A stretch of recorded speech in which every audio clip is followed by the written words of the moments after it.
There's no place to escape to. This is the last podcast. On the left. That's when the cannibalism started. What was that?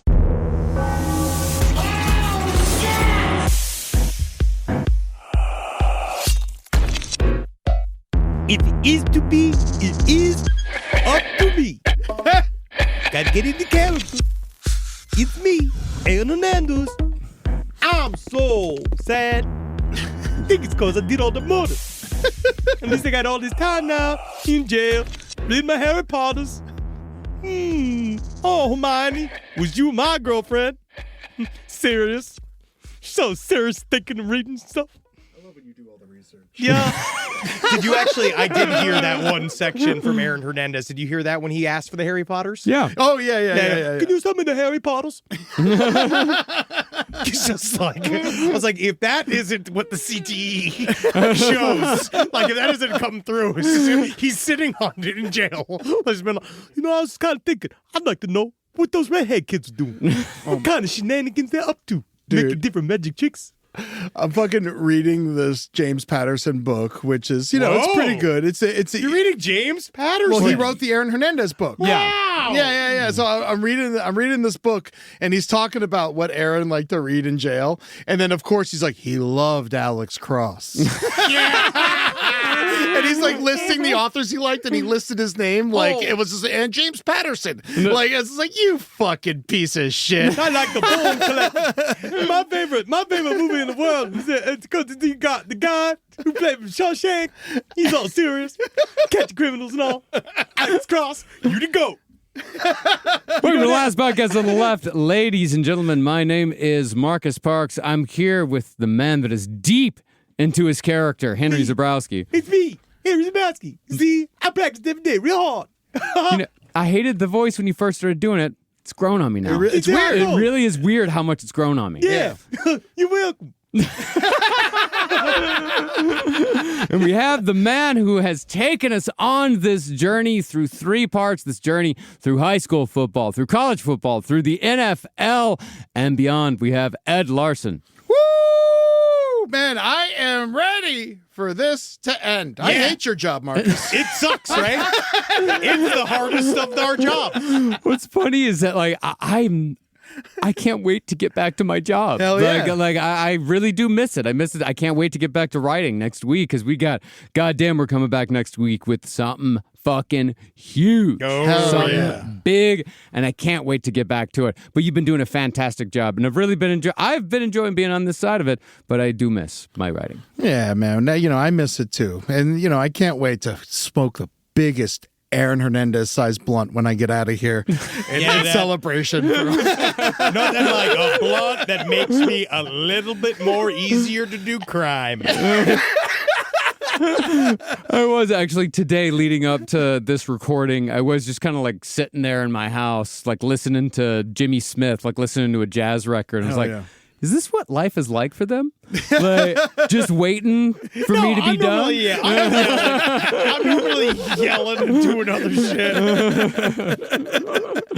All right, here we go. Come give it to us, Eddie. Lay it down, fucker. All right, you piece of tubby shit.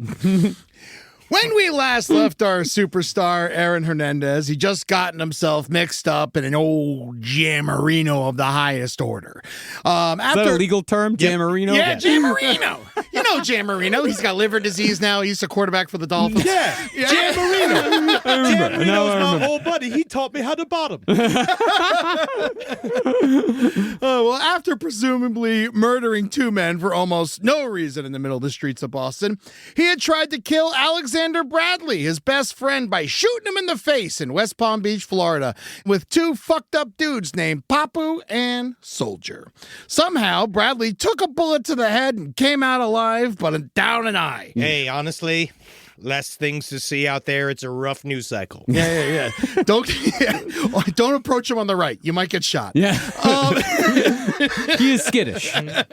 He's now trying to figure out how to take his revenge through either murder or extortion.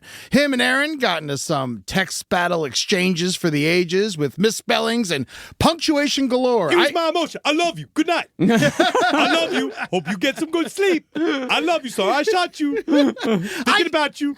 I give Bradley a pass. You know, he's down an eye. You know, what are you going to do? Yeah. Now, Aaron's out in L.A. rehabbing his shoulder, but he is spiraling out of control at home, at the bars, and in his own mind. The only good thing that comes out of this time were a couple of stellar Incubus tattoos and a Camry all full of guns. Hey, the guns don't just get in them Camrys accidentally. You got to fight for that itch.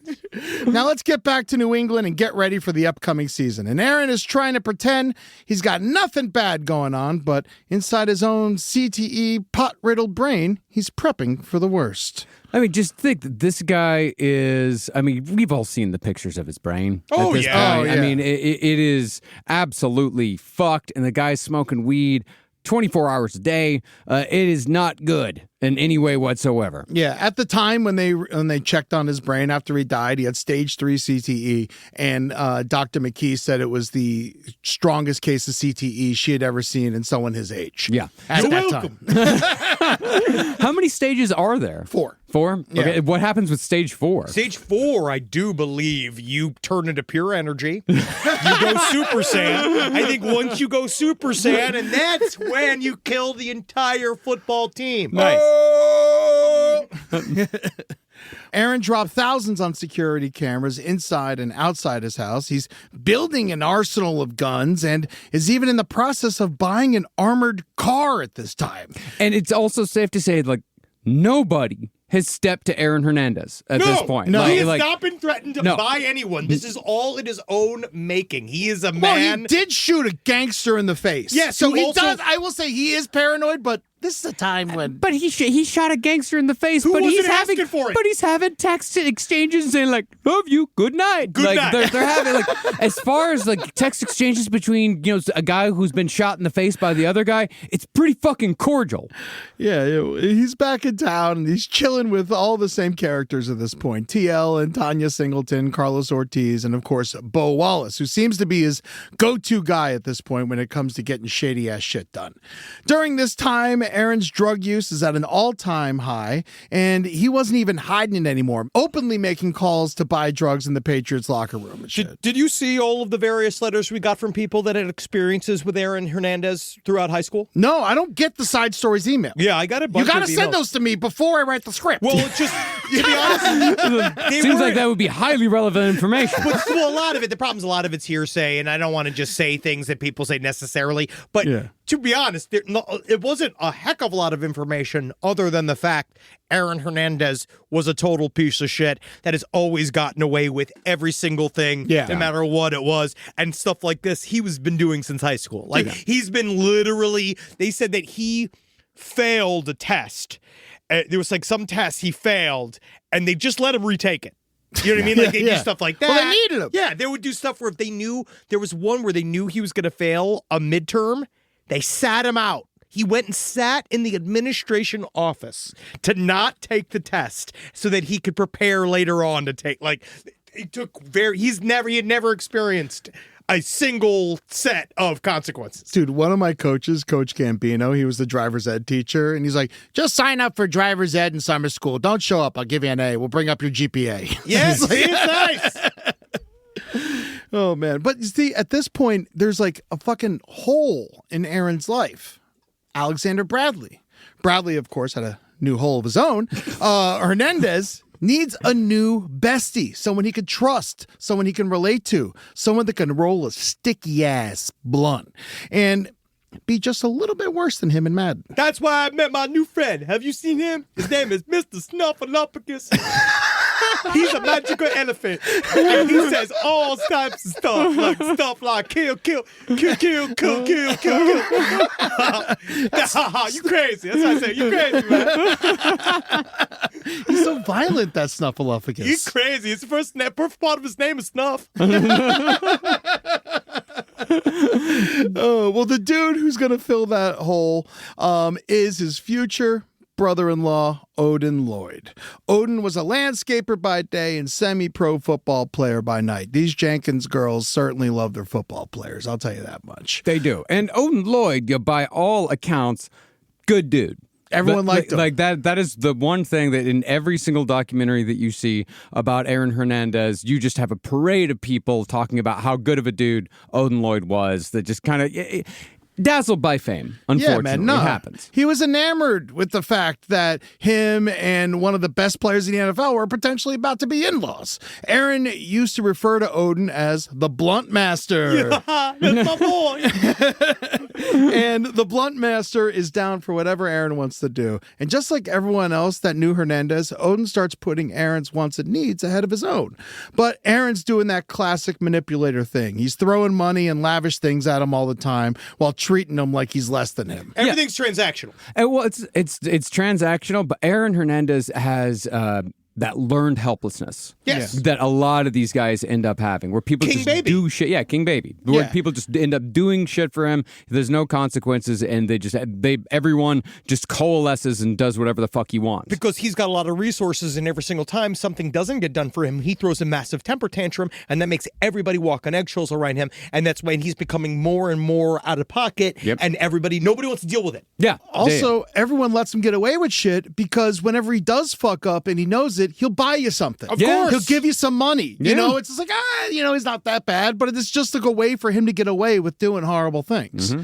Aaron rented Odin a Chevy Suburban. Odin, he's too broke to have his own ride, you know? He gives him all the weed he wants, and most importantly, Shayana and Shania are happy their men are getting along so well. This should have worked perfectly, and other than Aaron's erratic, violent behavior, the real reason Odin couldn't fill Alexander Bradley's shoes is because he was just by all accounts a really calm, nice man. Yeah. Yeah. Just Yeah. a normal guy. It really is a goddamn shame. But what it shows you is that it doesn't matter if you're a good man or, someone of questionable moral character like Bradley. If you're right next to Aaron Hernandez, bad shit's going to happen to you. Like, he's going to turn on you eventually. Yeah. Oh, Like, yeah. that's He just- grinds through people. That's just the way he does it. Everyone in his life Yeah. has to deal with some kind of bullshit, and he's usually the center of it. So we're looking at June 14th, 2013. Aaron, Odin, and a crew of friends are out partying at Club Rumor in Boston. So outside the club that night, Aaron and Odin were seen in a verbal altercation. No one really knows about what, but we all know it could have been about anything because of how unstable Hernandez was. Everybody knows the purple Teletubby is the nicest one. Everybody knows. And I won't have you tell me anything different. Okay? Purple Teletubby, best Teletubby. Yo, there's apartments above us, bro. Calm down. Teletubby, my motherfucking homie. My motherfucking homie. It's okay. It's okay. He just lost the Super Bowl. It's Purple fine. Teletubby, try to make me gay. I ain't gay, Purple Teletubby. So, but the rest of the night, Aaron and Odin stayed away from each other. The tension was thick in the club. It felt like the beginning of belly up in that bitch. Wow. Odin's trying not to let it ruin his night. And he Like makes that green ass fucking Teletubby. Hell yeah, man. So I like that. Fuck that dude. I like that fucking green ass Teletubby. Fuck that shit, man. Fuck that shit. You know my favorite? The baby. That's why I like that. I like that green Baby. and baby son, because that so shit's gonna be all right. That's what I like. I like seeing that fucking little smiling baby son, because I know all that shit's gonna work out. Oh, man. But see, like, everyone got along with Odin. Everyone liked him. And he's like, fuck it. He just made some new friends and he starts hanging out with them at the club. And Hernandez, paranoid as ever, believes these men to be the friends of Daniel De Abreu and Sofrio Furtado. Those dudes he recently killed over a spilled drink at Club Cure, which, by the way, is 1 block away. See, I could see him. His brain is porridge. He's filled with drugs and alcohol. He's legitimately now almost hallucinating. Yeah. I would say it's at this point where he is saying stuff like this because he's so He doesn't know how to process the feelings of being guilty. Yeah. And so I think that he's just doing the very classic thing of seeing the people that you murdered everywhere and you're haunted by it. Yeah. And you can't put the two together because your brain's made out of Wagyu. And you can't figure it out anymore. Like you're literally like, all that stuff's getting mismatched and you don't understand what's reality and what's not anymore. Yeah. And not just that, but he's also dealing with, that extreme ADHD that he has. So he's hyper focused on this shit.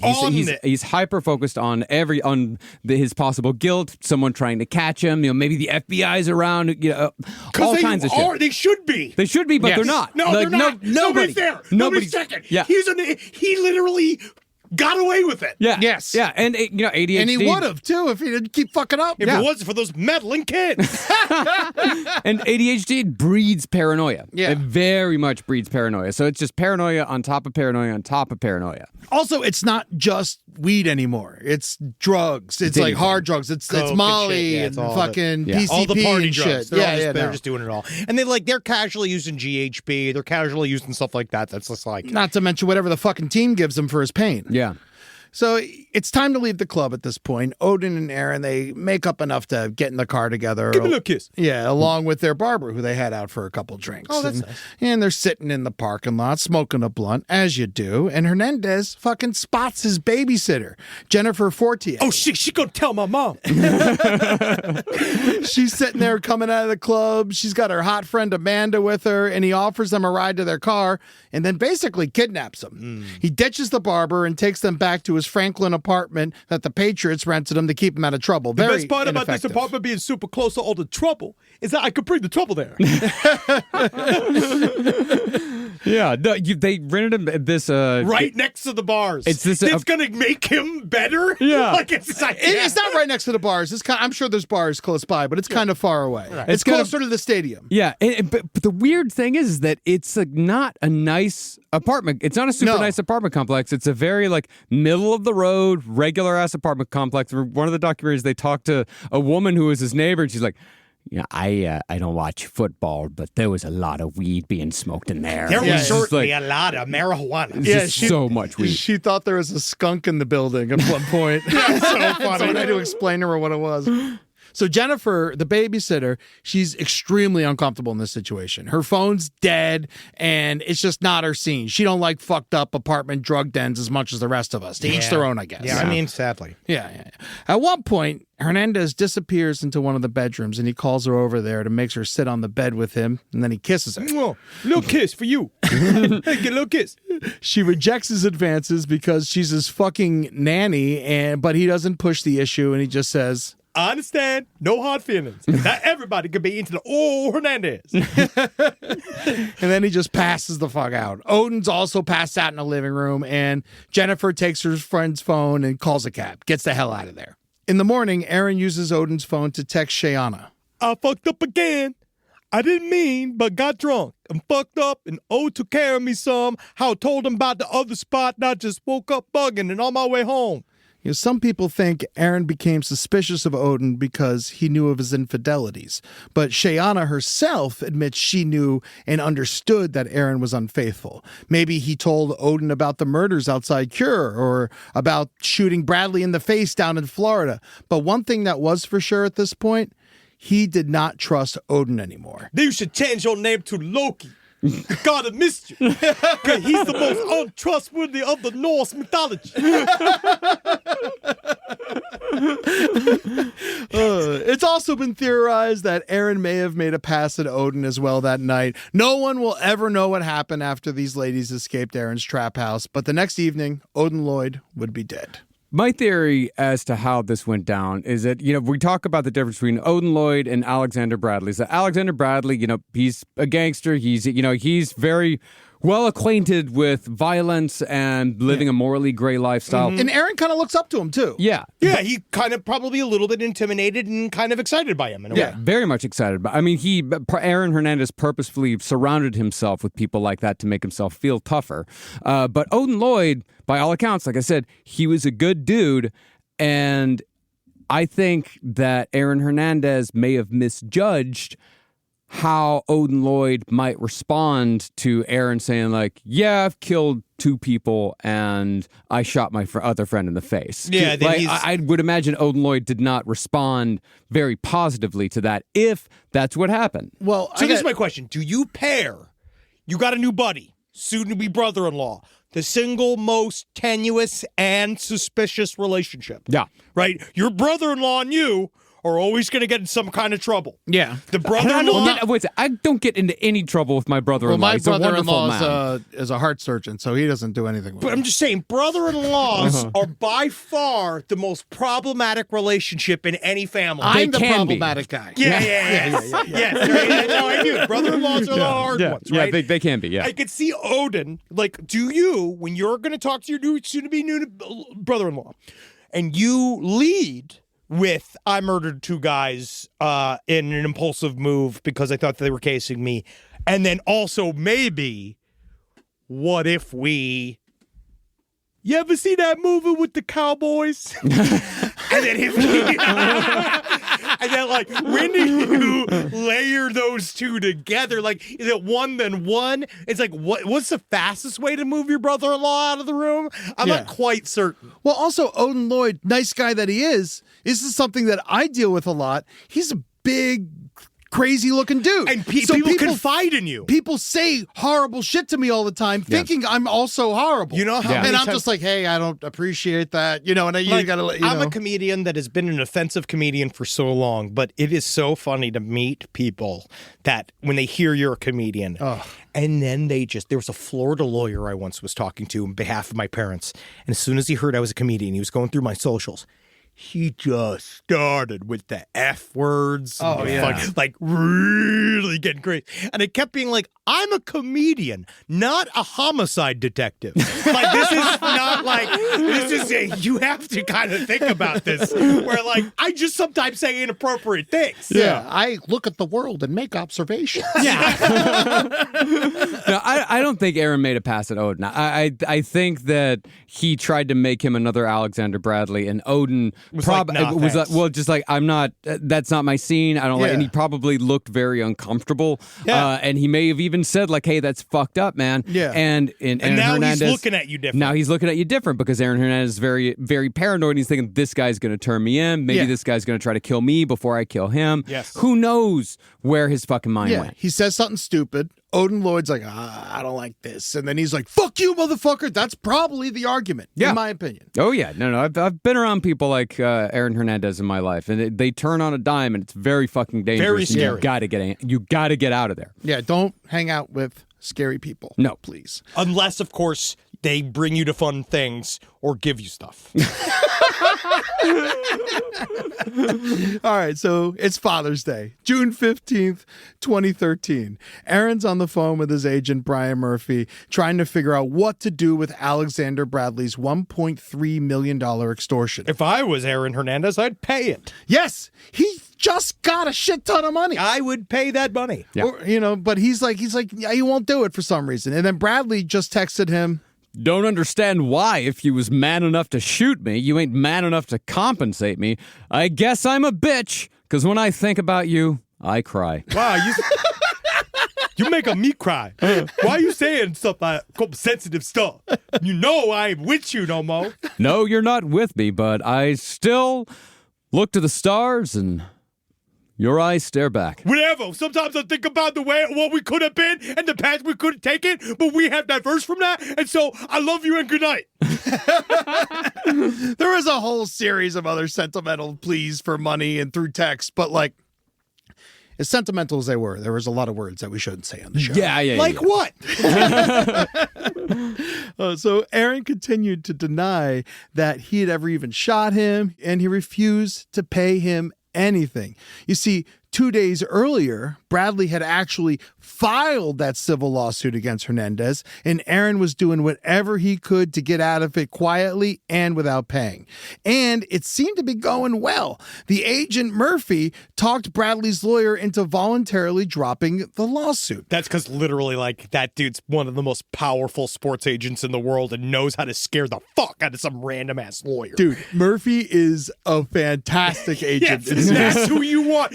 Can you imagine? I just wish I could have committed a crime just so that I could have called Ken to get him to get us out of it. Like, it's just like that idea. I can't even imagine how important you must be. Dude, to this day, Murphy's like, Hernandez didn't do it. Yeah. Like, to this day, he won't waver at all. That's an agent's agent. I mean, even OJ's agent was eventually. He eventually had to say, like, oh, fuck. It's fine when he finally get let go of his hurt stuck. Yeah. He was just like, OJ did it. Yeah. So Murphy's like, if you put this lawsuit in the news, then we really have no reason to pay you. But if you withdraw it now, we can make a deal. And that bought him some time. Sure. He's good at what he does, man. Oh, yeah. So Aaron hit up Odin Lloyd to hang out that night. And right after he hung out with him, by the way, all of Aaron, don't text anyone in a crime. Like, No! make the call. You got to call the talk. You meet under a bridge. They have thousands of Aaron Hernandez texts. That's they were the just delivered to them. shit. You're like, Dumbest things I've ever heard. It was like 2 days in the trial, just reading his text messages. And Sim's going, damn. so Who said that? So he hits Odin Lloyd up to hang out with him that night. And right after he hit him up, he hit up Bo Wallace to get his ass over there because they got to take care of something. It's now after midnight. Odin's waiting for Aaron to come pick him up, and he doesn't show up until 2:30 a.m., and he's got Wallace and Ortiz with him. See, I would have fallen asleep. I've been like, sorry, Aaron, we'll play tomorrow. He's fucking excited, man. I know, He I get gave him a Suburban. Well, also, now, let's say maybe Odin Lloyd also knows he's a murderer. Yes. Maybe. Yeah, and he's scared. Yeah, of course. I think he absolutely knows that he's a murderer Gonna get murdered, at yeah, this yeah. point, yeah. Yeah, so when Aaron's picking up Odin Lloyd in Dorchester, his sister, Shaquilla, spots him getting into the car, and Odin sees that she sees him, and then he texts her. You see who I'm with? Aaron has gone full Eddie Nash at this point, all right? He's firing his gun out the window while he's driving. He's shooting at street signs. He's blowing through tolls, scraping the side of the car. It's fucking bananas, all right? How about, 20 minutes go by, something like that. Shaquilla finally texts back.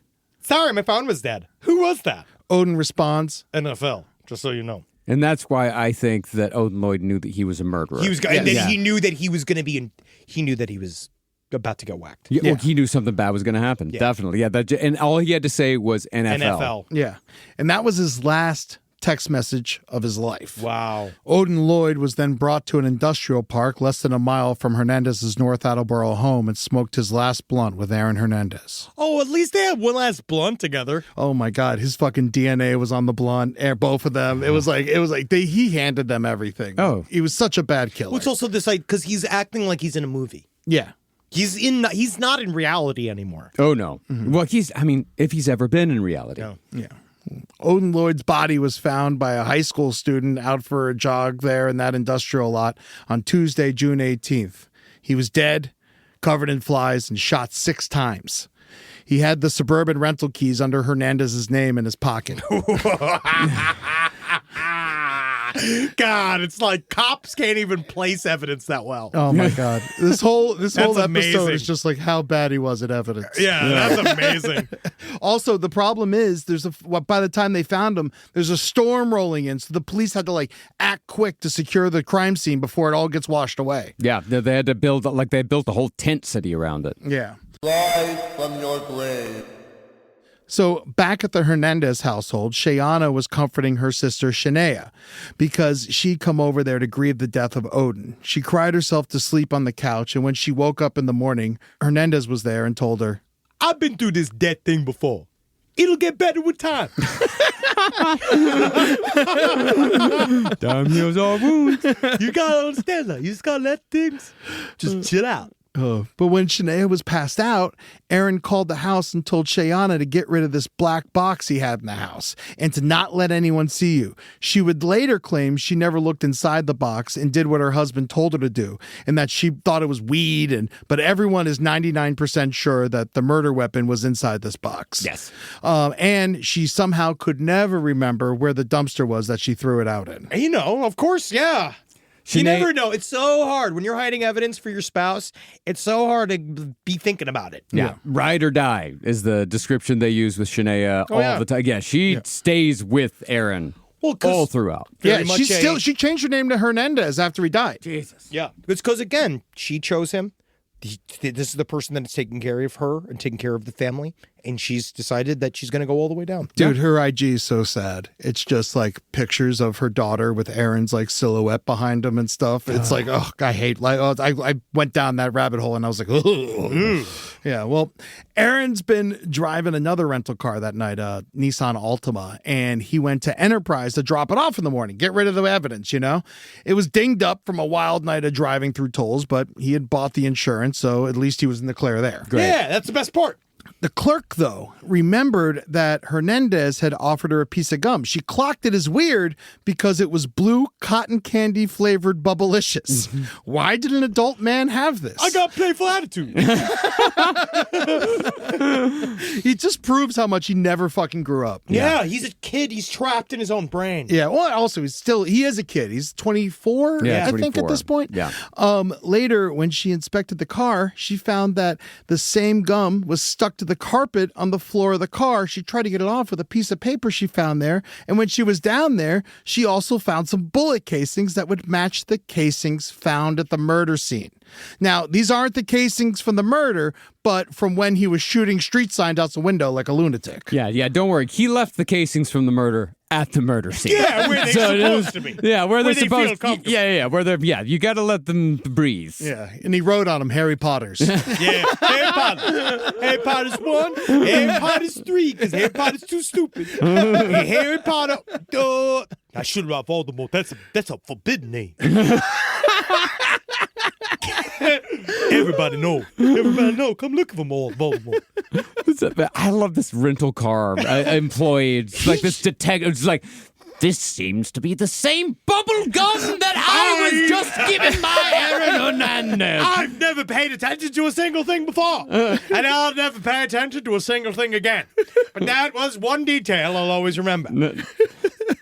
So at this point, the evidence was getting thicker than Shayana when she was pregnant. Nice. And thank you. And the cops were staked out at Hernandez's household right at the end of his driveway. Aaron's flipping out. He calls his agent, Brian Murphy, and asks for advice. Murphy said, Well, hey, if you're innocent, then go talk to the police. See why they're there. Yeah. Come on, Aaron. Just go give it a college try. it's a really nice way of asking if he did it. Yeah. Well, if you're innocent of the crime, you can just go and talk to the police. Yeah, that's what you call gauging. Yes. Gauging a response. He's looking like this. Oh, they can't do FaceTime now. So eventually Aaron got the courage to do just that. They asked him if he had rented a Chevy Suburban. He said he had for his friend Odin Lloyd. And the questions started flowing. And then Aaron's like, oh, I got to go get my attorney. And then he asked them why they were there. And then the cops told him they were investigating a death. Aaron then slammed his front door in their face with no response. Why did he not even ask who died? The cops thought that was odd, you know? Mm-hmm. And it was with that, the North Attleboro Police Department thought they had enough evidence for a search warrant. Hernandez didn't even get off the couch when they came to the door. And while they were searching his house, he eventually went downstairs and shot some pool in his man cave with Shayana's uncle. Before he broke the rack, he turned to Shayana's uncle and said, My endorsements are gone. Puma'd run back to the mountains. Pussycats. Couldn't handle the heat. Something about multiple murders really makes some of these advertisers pretty skittish. Yeah. Some. Yeah. Some guys will always be there. Good old choose a company. Smith & Wesson would have been a great one for him. Oh, huge. As far as I know, the only shoe that was definitively linked to a mass murder was Keds, Heaven's Gate. Really? Yeah. Oh, that's cool. Yeah, they all wore Keds. Good for them. It's not comfortable. They weren't walkers.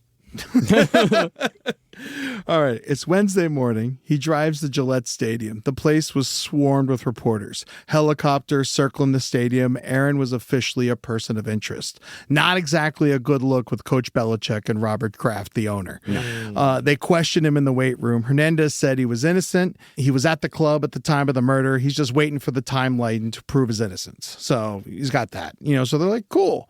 But this would be the last time he ever spoke to Bill Belichick. When he got home, he was served a different summons. Alexander Bradley decided with all of this Odin Lloyd news, it was time to file his lawsuit.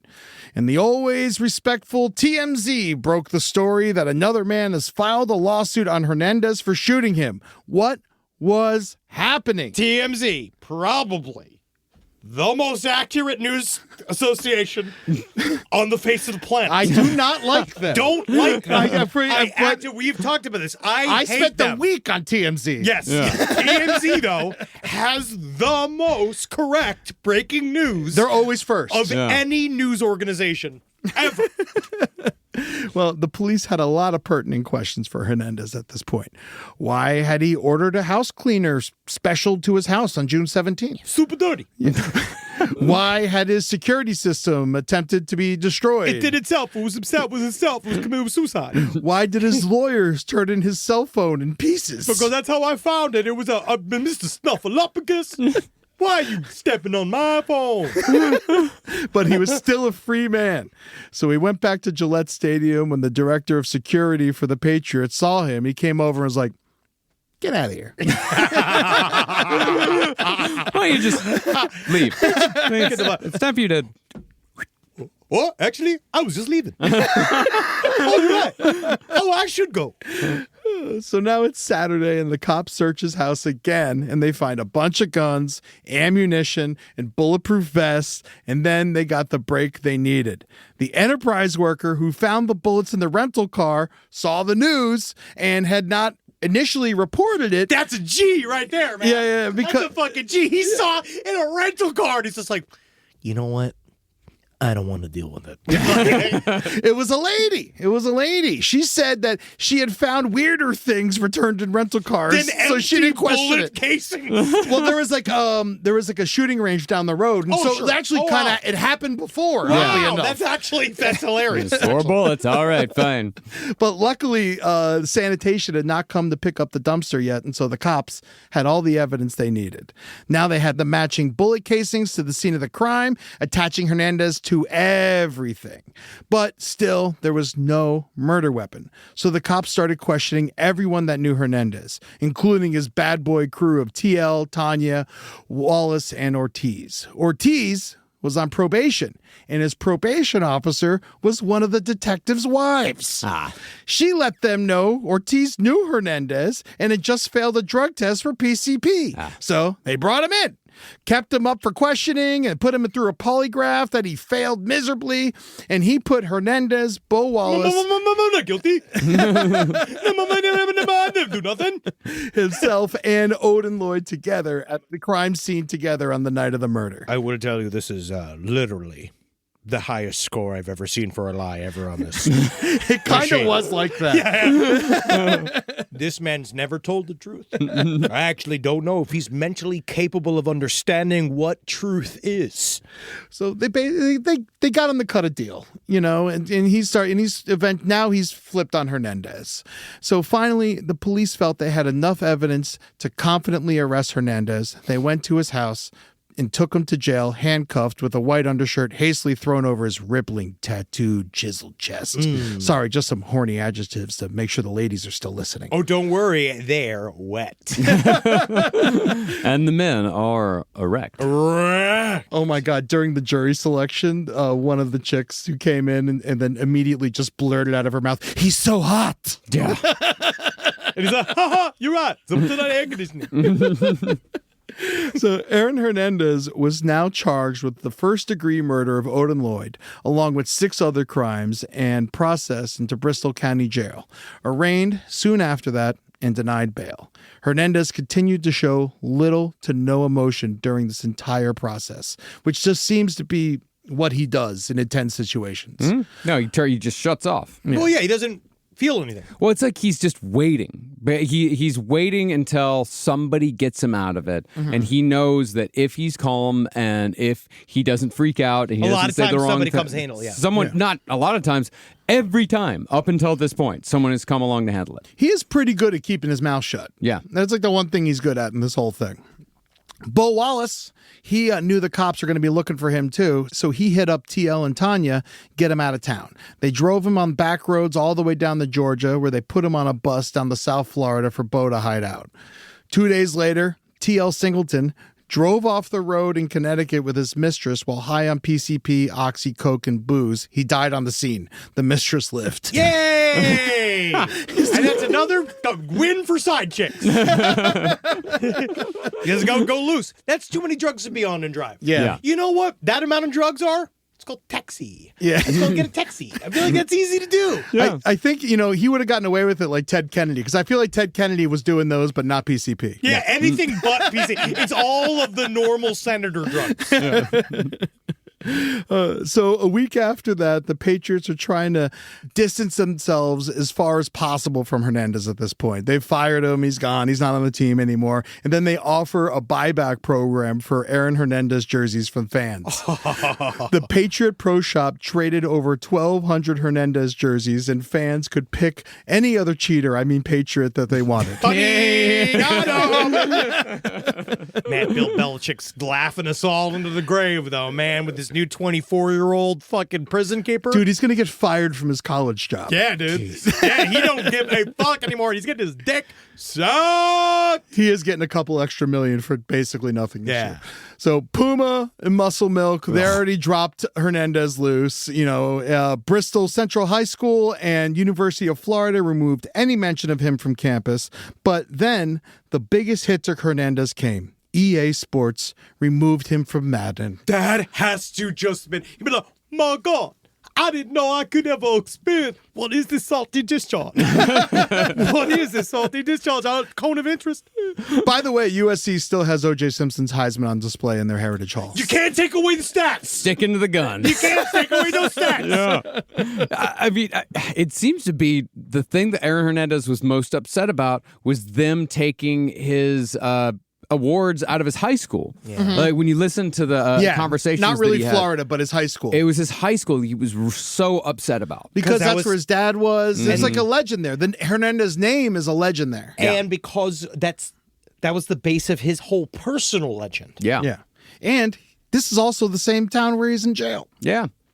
So in Bristol County Jail, they kept Hernandez away from other incarcerated people for his own protection. Solitary, but not solitary type of deal. He was only allowed in the yard for 1 hour a day, but only by himself. He kept working out. He was like, I'm going back to the NFL. He's working out like a motherfucker. He wanted to join Gen Pop so bad. He wanted to play basketball, but they're trying to figure out if that was a bad idea or not. Yeah, it was a fucking bad idea, Aaron Hernandez. This is jail. You're not fun. It's not fun. Because they also said the thing about Aaron Hernandez was that he had that ability to be like normal everywhere. Yeah. Yeah. And they said that when he went was into very jail, likable. Yeah, Yeah. and then when he went into jail, he got comfortable really quickly. He was all like, oh, wow, kind of fun. Hanging out with the boys, going around, playing different checkers made out of people poop. People poop get hard and they give checkers out of them. They're playing with that. He Have fun. adapted incredibly fast. He was very good at adapting to anything. Also, right now, it's like assumed that he's joined the Bloods. Yeah. So everything's going on. They eventually let him join Gen Pop, and he took to jail surprisingly well, just like you were saying.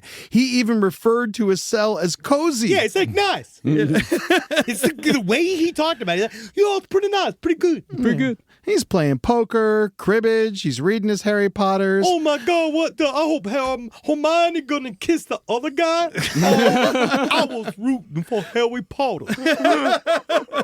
Oh, His favorite snack? 2 honey buns with peanut butter in the middle. I don't know why that made me just fucking gag when I read that. Because It's that's just- so sweet and it's just- disgusting. Honey 'Cause buns are huge. I love honey buns and I love peanut butter, but fucking Christ. Ugh. It's a child's Yeah. meal. Yeah. It's like, or it's a stoner's meal Yeah. is what it is. It's like when I used to get, when I was in college and I get 2 Eggos and I put peanut butter and jelly and cream cheese on them and eat those. They were like that. incredible for stoners. You know what is a really good stoner sandwich, my buddy? Eggo waffles, ham and cheese. Whoa. Ham and cheese Yeah. between Oh my 2 God. Eggo waffles. You put some syrup on that shit. That's the shit, motherfucker. No boner check right now. Yeah, dude. That's the fucking shit, dude. What do you put on it? Mayonnaise, mustard? Both. Both. Mayonnaise, mustard, maple syrup. Fuck yes. Like a big fat piece of shit, dude. Yeah. Damn, dude. Yeah, man. Yeah. That sounds dangerous. It's real good. You dude. earned that body, bro. Yeah, dude. I carved this body. Hernandez also claims at this time that he was friends with the rats and mice. Yeah, dude. I know what I said. You guys made me feel like I'm Cinderella. But he didn't like the cockroaches and spiders. They're mean and gossip. They say mean things. They say things they don't mean.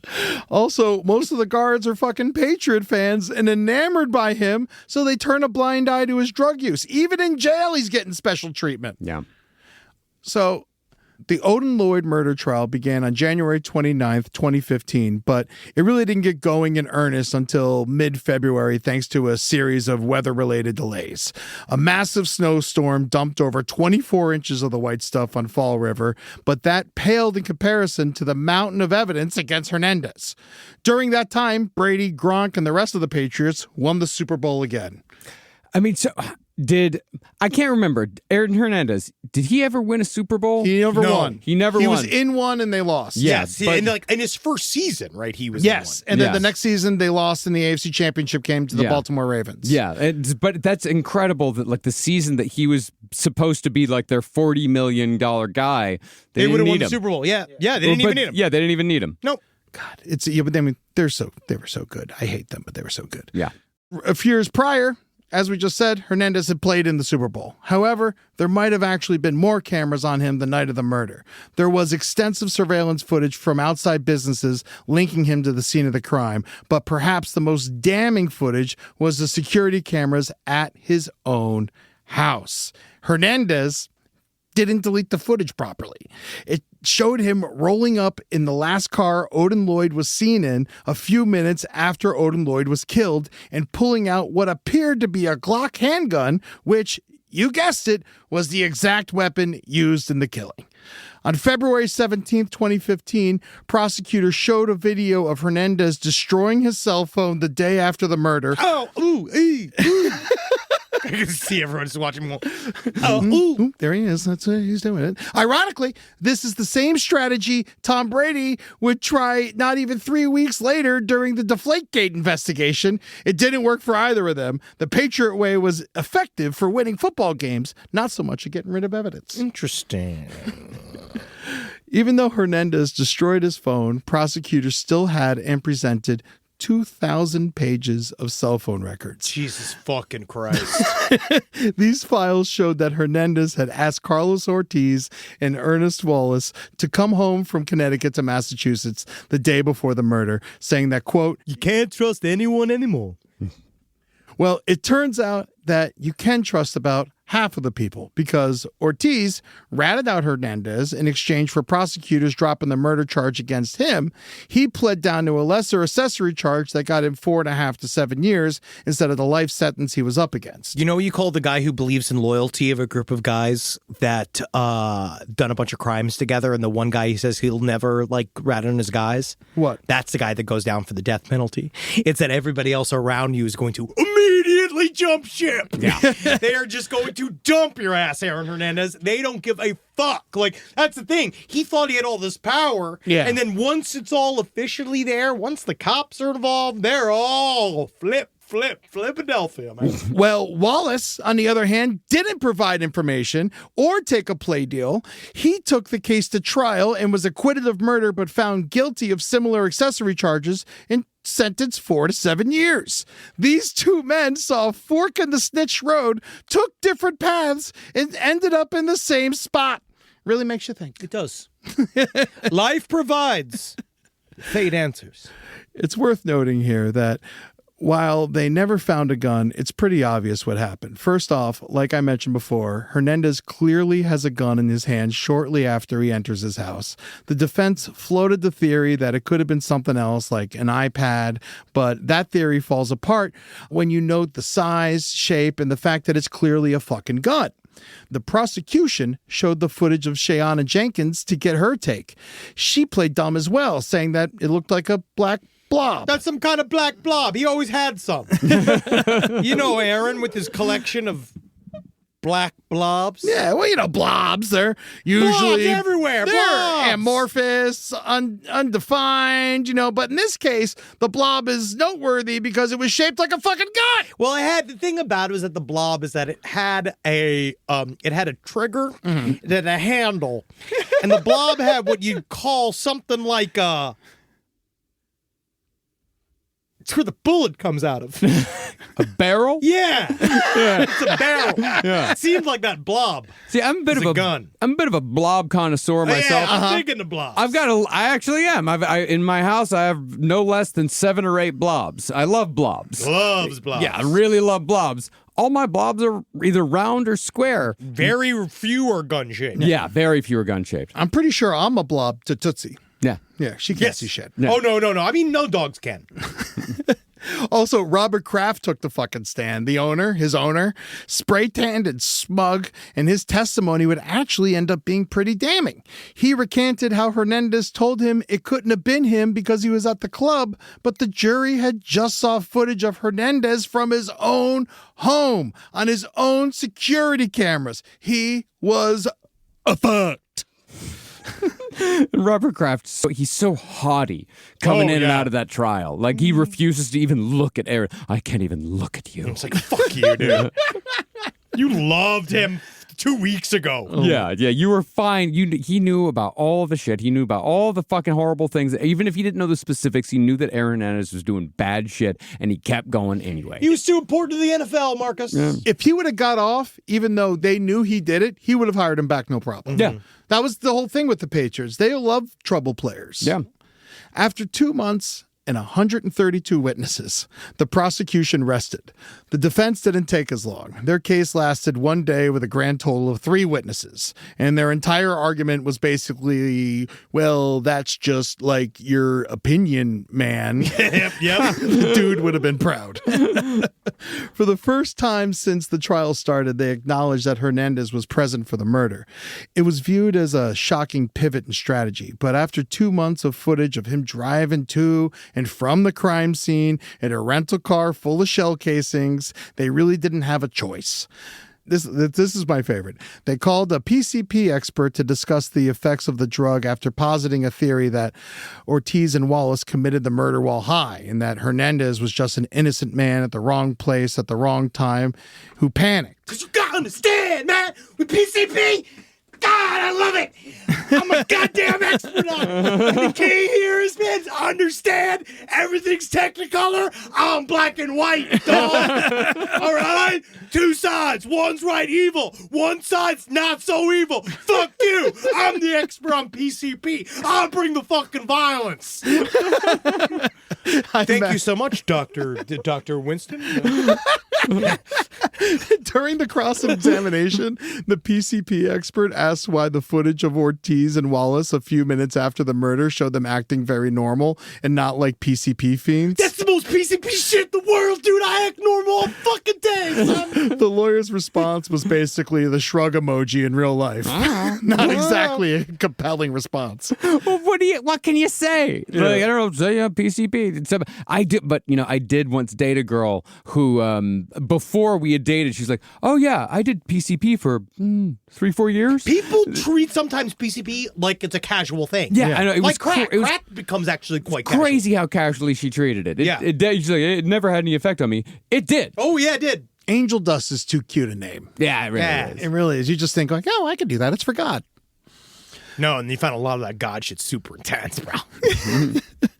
The defense just tried to plant the reasonable doubt seed and hoped it would grow. They argued that Hernandez was targeted by cops because of his celebrity, and the evidence against him was largely circumstantial. You know how cops are so all about arresting celebrities and locking them up. You know them, they're always driven to do that. Especially all these Patriot fan cops Yeah, that were for the the ones football doing the player. arrest. Yeah, It probably broke their fucking heart. Oh, yeah, they were probably extremely conflicted. Dude, when they showed up with the arrest warrant, one of the cops was like, oh man, I got a signed jersey of his. And then another cop had to tell that cop, hey, listen, you have to be prepared to kill this man right now. Like, get your fucking act together. Like, that's what they were dealing with going in for this arrest. Oh, yeah. No, I guarantee you, they all went home that night and they cried into their wife's bosom because Yeah. they were so fucking heartbroken. Honestly, They thought they ruined the next season. They were probably crying into the lap of their best guy friend. Could be. Also a possibility. Not going to rule it out. Oh man, the whole thing was basically a poor man's version of the OJ defense, but they didn't have anything nearly as effective as if the glove don't fit, you must acquit. They could have at least tried. There ain't nothing suspicious about Bubblicious, but nothing. Because then he'd been like, ha ha. You're right.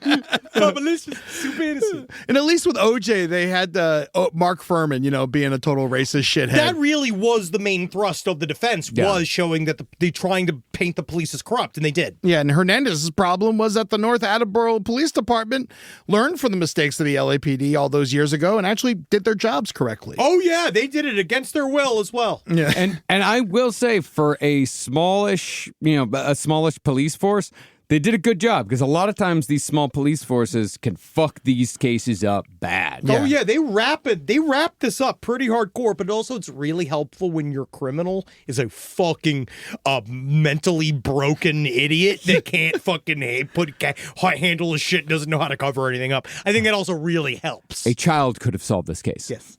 So the But jury. at least they did it. Yes. Because they definitely could have not done it. Yes. Well, the jury deliberated for 6 days, which is usually an indicator that there's doubt with some jury members and they can't agree. In this case, however, they might have spent 6 full days going, holy shit, can you believe how bad Aaron Hernandez is at murder? And they were just roasting him back there. Oh, yeah, they're probably just weren't like, man, he should get back to being a tight end. It seemed like he was better at that. Aaron Hernandez is so bad at murder. How bad is he? He was immediately guilty. Whatever the case, they returned a guilty verdict on April 15th, and Hernandez was sentenced to life in prison without parole. Finally. Yes.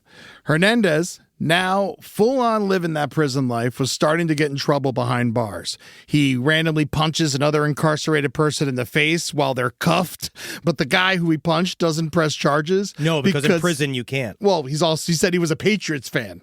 And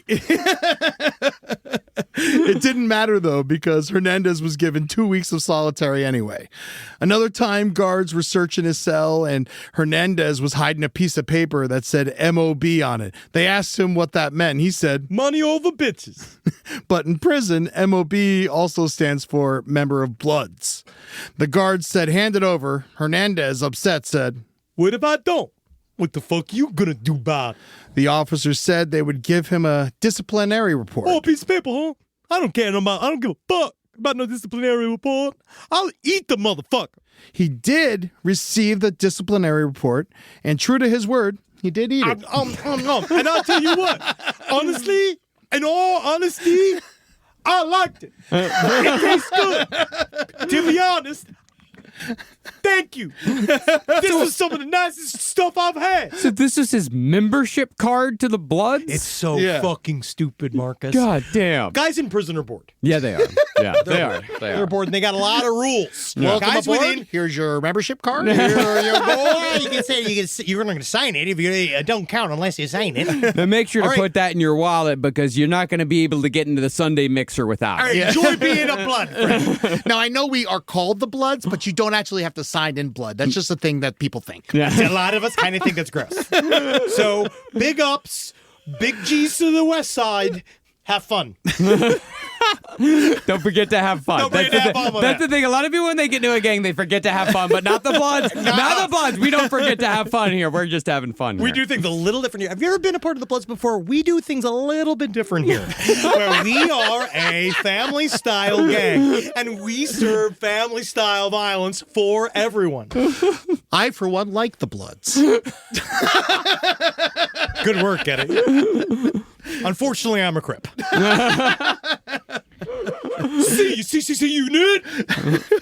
He also got an illegal neck tattoo that said lifetime loyalty above a star, which is also usually associated with the Bloods. You just got in the Bloods. Yeah. Also, each payphone in prison was run by a different gang. He exclusively used the Bloods' phone. So it's safe to say he was affiliated with them. Maybe not before jail, but in jail for sure. How do you think that draft was?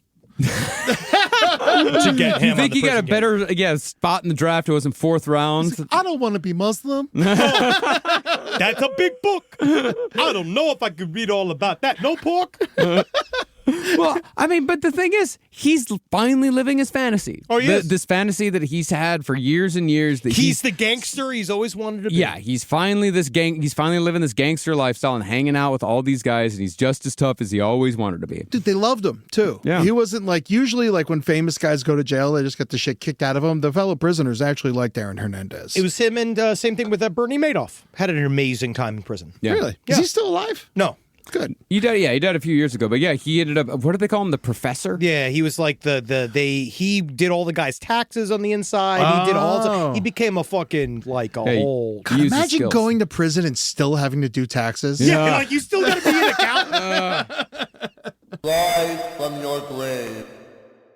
So on disciplinary status, he still figured out how he can get a care package from the commissary filled with cakes, breakfast bars, and 24 honey buns. When they came to take it away from him, he looked at the guards and said, I'm a smart dude. I knew you were coming for the stuff, so I ate all of it. I'm a smart dude. I'm a smart dude. Yeah. That's the thing about me. I think 5 steps ahead. So I ate them honey buns thinking I got them. And I have big old dookie. You bet your mouth. He's got to be sitting there like, oh, my stomach. What was the point of having so many at once? well, he actually had 4 honey buns left. All right. Oh. Yeah, he kept the wrappers of the other ones so the guards knew he didn't give them away. And when he took the last 4 honey buns, and when the guards took the last 4 honey buns, he wailed. Give them back. I'm so hungry. He just ate 20 honey buns. I know. I had 4 more. I have 4 more to get. I knew. You know when you have a certain amount of food and you walk through a certain amount of them, but then you just kind of understand that, like, I got 4 more, so I'm okay. I'm gonna be okay. But then did someone take them? And you're like, I was kind of expected to eat all these. Yeah, I understand. Oh, man. So you did rape? You did child rape? Cool. Crazy. You're crazy, man. You're crazy. You crazy. So crazy. Hernandez also threatened to kill a guard and his family, but I'm sure that was all in good fun. Yeah, you know how that is, brother. I'm just teasing you, man. That's funny. He got into a 2-in-1 fight as being part of the 2, beating up the 1. He racked up 12 offenses, 3 of which were fistfights, and he got real into K2. K2, in case you don't know, is a synthetic marijuana that gives you a sense of euphoria when smoked. Unfortunately, it can also cause paranoia, hallucinations, and psychotic episodes. I know, they had a lot of problems with those. Yeah, so now he's smoking something that's far worse than weed. Yeah, well, And in jail. well, because the reason he was smoking K2 is because it's basically odorless and it doesn't show up on drug tests. Yeah. So he's getting fucking laced on it. And it's reported that Hernandez fit into prison just a little too well. Other than the Bloods, he was starting to make friends. He had to. This was his new normal. He just took to it. Yeah, he's a creature of routine, and habit from his football years. He can live in any situation. He's used to like 3-a-day practices, sleeping on the floor, It's not that big of a difference in a weird way. Yeah. He was able to compartmentalize being locked up really well. There were 120 dudes on his cell block. 100 of them were lifers. Plenty of time to get to know these guys. One guy he buddied up with was someone not there for life, Kyle Kennedy. Kennedy had an interesting story himself. He held up a Cumberland Farms gas station with a butcher knife and got $189. But when they put him in jail, they forgot to lock his cell and he just walked out. He proclaimed, Nobody told me I couldn't leave. Loophole. Hey, I guess I'm just gonna go there. Hernandez liked the cut of his jib. Yeah, hell yeah. And he got the guards to make him his bunkmates. And we'll get back to this guy in a little bit. But first, let's talk about Tanya Singleton. Remember her? She was in the middle of the worst year of her life. Her husband, TL, died in that car crash. She got breast cancer diagnosis and got locked up for contempt because she refused to testify in Aaron's trial. They tried to get her to roll over on Aaron, but she was dying of cancer and told them to go fuck. Yeah, Tanya was the woman that Aaron Hernandez lived with after his father died. Yes. That basically His cousin, his mom married her ex-husband. Yeah. She took care of him. He looked at her as his his mom more than his mom, Terry. She was another extraordinarily harmful presence in his life that would just tell him, like, you're okay, everything you're doing's okay, you're fine, you're a beautiful baby, and you've never done anything wrong. Yes. Yeah, she probably just sat with his head in her lap, and she ran her fingers through his bald head and fucking, put him to sleep and stuff like that. I'm sure she was very comforting to him while she was also teaching him the fucking worst shit in the world. Yeah.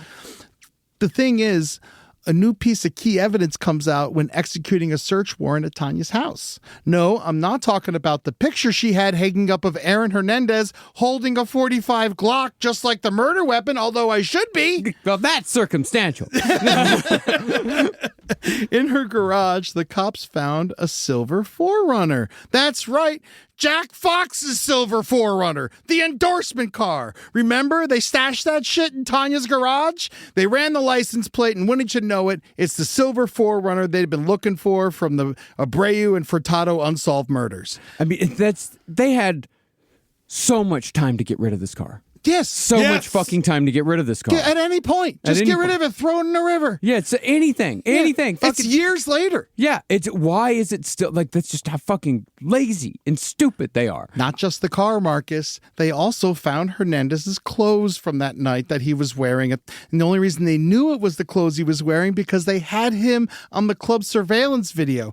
And they found .38 caliber shells. Also, the police had just stumbled onto the actual murder weapon as well. So this time they actually have the gun. Also, I put Aaron on a lot of my clothes so I know they're mine. Well, remember, these are the clothes he borrowed from Alexander Bradley. Oh, yes. Yeah. Yes. It was found, the murder weapon, the .38 special, it was found in a woman's car. Her name was Jaylene Diaz Ramos. She was in an accident. And after an accident, they always search the car, just protocol, you know? Yeah. Jaylene had a pretty long rap sheet herself. And she said the gun had belonged to a football player named Chicago. Chicago's real name was John Alcorn. John Alcorn was T.L. Singleton's cousin. Yes. Oh, yeah, so T.L. Singleton was the man who was married to Aaron Hernandez's cousin, Tanya. Yep. And so they just gave the gun to some other guy. He literally just gave it to his cousin and he threw it in his girlfriend's trunk. Yep, then they Fucking- just left it there. Fucking Christ. They're so bad at it. Well, it's not. Do you think that maybe he kept it as some sort of memento? Like, do you think that when he went over to Tanya's house, maybe he went in the garage and relived the moment? No, dudes, This I is think... Aaron Hernandez's gun, man. You know what? Surprised Hernandez didn't autograph it. Truly, I do think that there's a little bit of a deeply ignorant sentiment of this could all just go away. Yeah. And then if I just take this and hide it, Lock the door. pretend it doesn't exist, it'll all go away. No one's going to come looking for it. So now the double murder trial is going to begin. March 1st, 2017. And this time, Aaron Hernandez got a fancy new lawyer. His name was Jose Baez. Yeah. Casey Anthony's lawyer. Oh, yeah. Yeah, that fucking piece of shit. Well acquainted with Jose Baez. Oh, yeah, Aaron Hernandez probably the whole time like, what's Casey Anthony's boobs like? I want to see your boobs. Hold on. He got her off? Yeah. Okay. And this actually, Jose Baez should have hired him for the first trial. Definitely should have hired him for the first trial. And this trial would go much better for Hernandez, whereas the first trial had a mountain of evidence against the former tight end. This one didn't really have much definitive to tie him to the case. All the security camera footage that showed Hernandez at the club showed him doing things like standing there, drinking, walking, all of which at the time were legal in Massachusetts. Disgusting.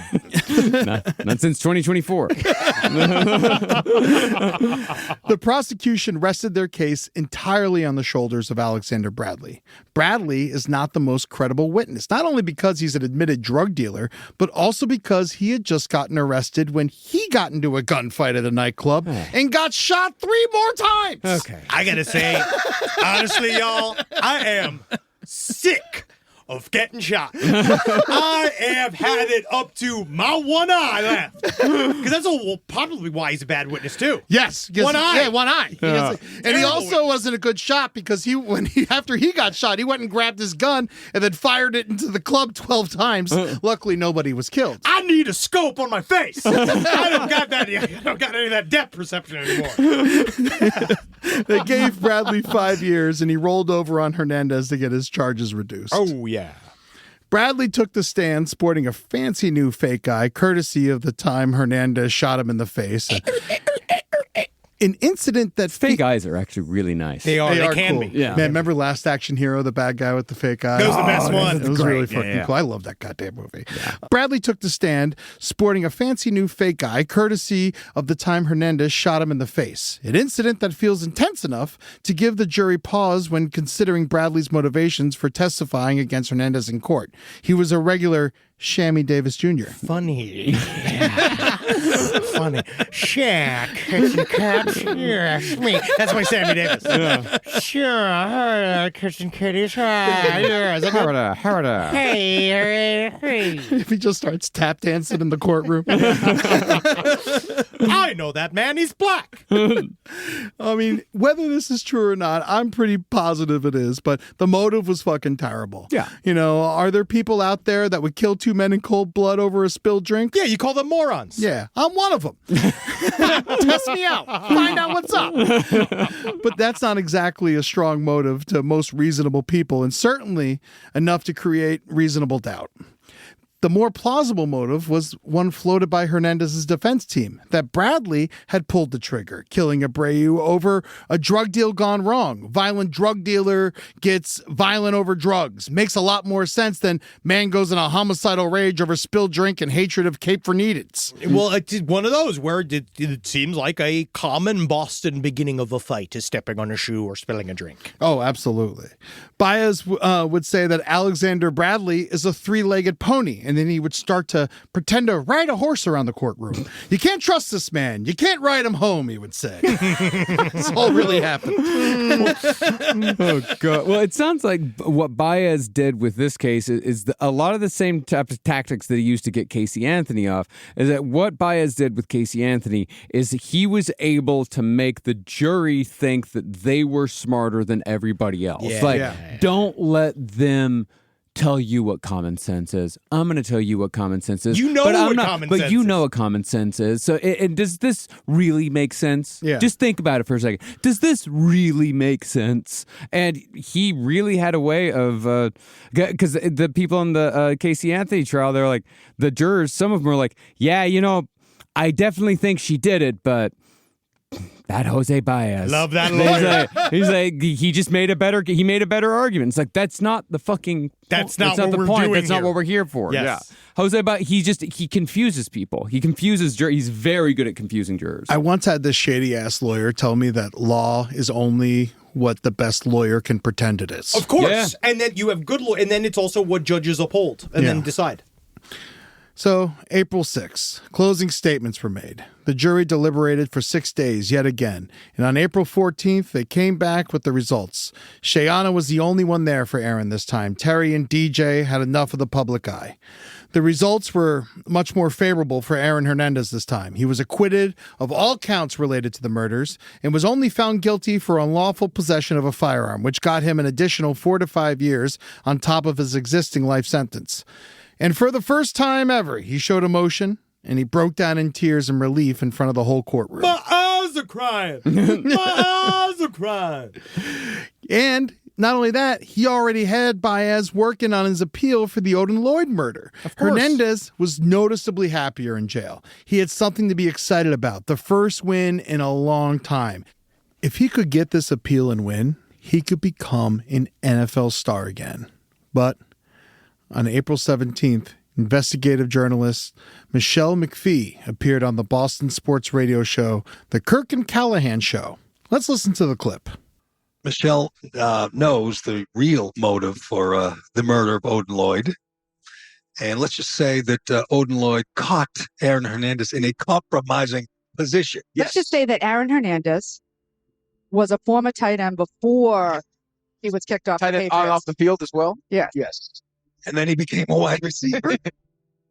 Henry, is that really who you want to be in? You want to be in league with those guys? I didn't. You notice? You did. You started this entire series with that exact same joke. Someone had to be the problematic male. And at that point, it fell to me. I think it still is you. It will continue to be me, but you notice I haven't said it since. That's right. I just saved it for the opening because controversy drives the internet. That does. Go ahead, say it again. Ass. No, at this point, you know what's funny is that I was expecting more to point towards it, but we haven't really seen any of that. I'm going to get into it a little more in a second. I actually thought that was going to be a bigger deal in this story, to be frank. I thought it was too, and as I researched everything, it didn't. It seemed like it was part of his life, maybe, but. Or is he bi, or is he just kind of on the down low? Is it just one of those things that he just does it to do because he doesn't understand? Let's get into it a little bit more because I have my own theories about it. Yeah, but anyway, around 1 a.m., April 19th, 2017, Aaron Hernandez hung himself with a bedsheet over his window cut in his cell. He jammed his cell door shut with cardboard, opened his Bible to John 3:16, wrote John 3:16 on his forehead with red ink. Just those words. Just those words. Not the full verse. And then he used his own blood to write John 3:16 on his cell wall and drew a crude pyramid with the word Illuminati written under it. I don't know what that's supposed to mean. I'm not trying to laugh at this. I really am not going to do what I'd like to do during Good this luck. moment. Hernandez left several notes next to his Bible. Stripped naked, made stigmata marks on his hands and feet, covered the floor of his cell with shampoo, slid the sheet rope through the window slat that was only 5 feet off the ground, so he had to do the actual strangulation himself. It was no easy task to complete, but just like everyone always said about him, once he set his mind to something, he did it. And he did it the hardest way possible. And again, he's a dead man, but he's also a murderer, so I will say that's the dumbest shit I've ever heard. That's the dumbest way to commit suicide that I've ever fucking heard. What's with the shampoo? Did he want the cops to slip? So he would slip. And he would slip. So okay. You think it's because he would slip? I think it's so that the cops would slip to come in looking at his body. I think that he wrote Illuminati on the wall because he's mentally 14 years old. Right. And I think he did that as a way to kind of be like, I was murdered. I was whacked by the Illuminati. I think he did it because that's the symbol on the back of the dollar bill and says, "In God we trust." I think that's why he did it. Yeah. I mean, I don't think he understood what Illuminati was. I was going to say that all that is as stupid as anything else. Yeah. Well, unfortunately, it's about to get slightly dumber. Why did he do it? Was it the outing of his supposed sexuality? Was he depressed about possibly spending the rest of his life in prison? Was he just having an intense K2 CTE episode? Or was it another thing called abatement? In Massachusetts, at the time, there was a legal procedure called abatement. It basically means that if a defendant died while the repeal of a conviction was pending, the conviction would be wiped out. Now cleared of the double murder and in the middle of an appeal in the Odin Lloyd case, Hernandez might have factored this into his decision to commit suicide.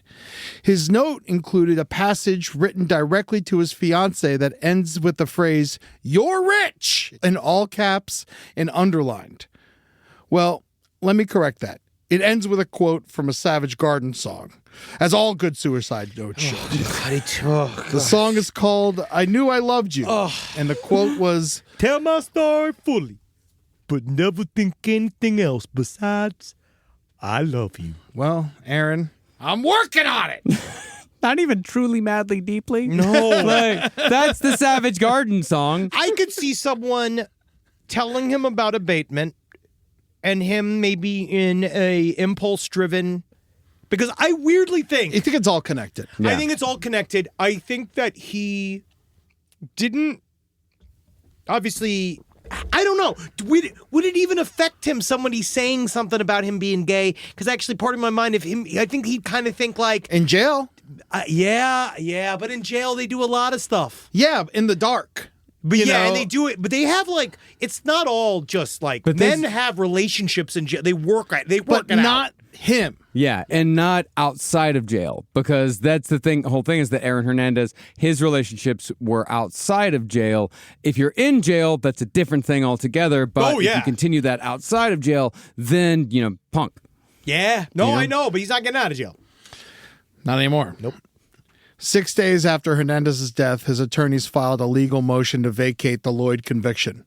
If successful, this would have tons of ramifications, most notably that Lloyd's family couldn't pursue a civil claim and that Hernandez's estate might be entitled to the $40 million contract the Patriots had voided because of the whole murder kerfuffle. Yeah, that was the thing. The murder stuff really put a damper on a lot of stuff. In May of 2017, a judge granted the motion and erased the conviction, clearing the way for Hernandez's estate to pursue the NFL contract money. The following year, however, the Massachusetts Supreme Judicial Court reversed the ruling and reinstated the conviction, saying the concept of abatement was outdated. They ruled that abatements would no longer apply moving forward. Yeah, because it's really stupid to create like this thing of like, as long as you kill yourself before you're fucking guilty, it doesn't count. Like, it's like, that makes no sense. It was a law from like the 1800s. Oh, sure. Like there was a reason for it back then. Yeah. That no longer applied. Yeah, it's one of those things that you forget to change. Yeah. So after all the dust had settled on the violent crime spree of Aaron Hernandez, we finally had a happy ending. The Patriots had made $40 million. All is well that ends well. Because they needed it. Yes. They really needed that extra 40 mil. After his death, the tabloids had a field day with the outing of Aaron Hernandez. I mean, it's a hell of a juicy story. Shit, I decided to tell a version of it to you folks right now. Kyle Kennedy, his former cellmate, told Aaron Hernandez jail lover stories to anyone who would listen. His high school teammate, Dennis Sansucci, told of his escapades in the Netflix doc, and Ryan Murphy's show told the tale of his forbidden love with an old trainer from the NFL Combine prep. Now, does that come from anything, or is that just Ryan Murphy jerking off? It's just Ryan Murphy jerking off. I think it is. Because that's the only place I saw it was in Ryan Murphy's show. Same. That's I read books. I read I read articles. All I saw was these kind of snippets of people talking about it, and weirdly, the jail lover stuff is actually. I actually kind of even put that into a whole thing of he got so comfortable in jail. Yeah. And then that stuff is so really in jail. It's pretty run of the mill. Like guys work stuff out all the time. Yeah. But there is also Dennis, the high school buddy. That's something else. That's something else. Everybody sucks dick. Everybody's sucking dick. Having a good time. Come on, it's high school. Whether any of it's true is neither here nor there at this point. Was he gay? Was he bisexual? Truth is, we'll never really know for sure because the only person that could tell us, Aaron, is dead. I'm more of a trisexual. Try anything once. So clever, Aaron. Did you come up with that yourself? Yeah. I really thought about it. I was like, well, try. Rob's and bar. Try me soon stuff. That's me. I do stuff. Do I think it's possible he was gay? Of course I do. Do I think it matters? No! Not as much as his stage 3 CTE, drug use, and abusive upbringing. That's for goddamn sure. Methinks the CTE and the PCP were a little bit more on the waving DOA. finger than him being gay. I think the being gay might have been the only nice thing about him. Yeah, I mean, really, it was the lifelong culture of permissiveness. Of like him constantly getting away with everything. And smashing his face in other people's faces for the fun and profit. I mean, it seems to be like to me, like I would probably put Aaron Hernandez more in the bisexual realm. Yeah, and but I do think that anytime he had feelings for a man, it freaked him the fuck out. Oh, and sure. I think he didn't like it. But Good night. I love you. But I mean, he's definitely trying to hook up with the babysitter. There's plenty of times he cheated on his wife a bunch with women. He got caught. Guys do that all the time to show other people they're straight. Like who? His wife? Yeah. Literally. To show his wife he's straight, he's cheating on her with women. So that, because there's just. I mean, not as they weren't married yet. Think about how gay you gotta be married and gay. Yeah. Like, that's the gayest shit in the world. Yeah. Well, I think that he was. He's already gay enough to be married to a woman. Yeah. But I do. Yeah, I think it's most likely that he was bisexual, but I really don't think that him being closeted was what led to any of this. No. I don't think it had any bearing. I'm sure it Maybe the suicide. It probably increased the pressure, and it may have definitely had something to do with the suicide, but I don't think it had anything to do with his crimes. Especially Odin Lloyd. Yeah, especially Odin Lloyd. Yeah.